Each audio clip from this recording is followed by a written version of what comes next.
2024 మరి చేనేత దినోత్సవం రోజు చంద్రబాబు నాయుడు గారు ముఖ్యమంత్రి స్థానంలో ఉండి మేము ఆరోగ్య బీమా కింద తక్షణమే 10 కోట్లు రిలీజ్ చేస్తామని మరి విజయవాడలో గత ఏడాది చేనేత దినోత్సవంలో ప్రస్తావించడం జరిగింది.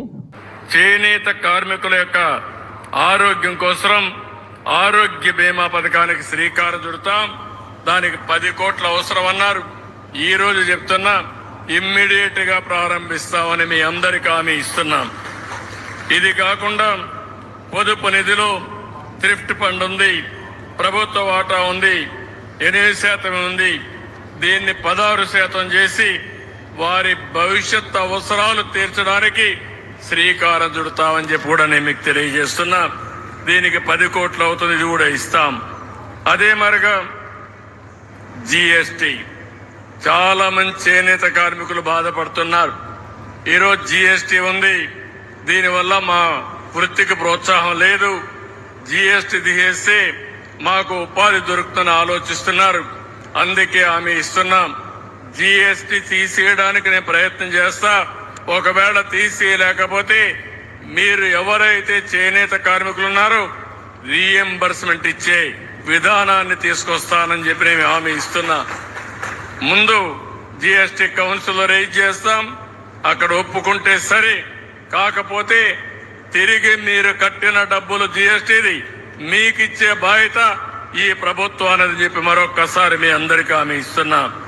దీనికి ఎంత అవుతుందో ఎస్టిమేట్ చేయాల్సిన అవసరం ఉంది. ఇది కూడా ఎస్టిమేట్ చేస్తాం. ఒక 70-80 కోట్లన అవుతుంది. ఎంత అవుతుందమ్మా? రఫ్ గా మన వాళ్ళు చెప్పింది 67 కోట్లని. ఎంతైనా పర్వాలేదు, మీకు న్యాయం జరగాలి.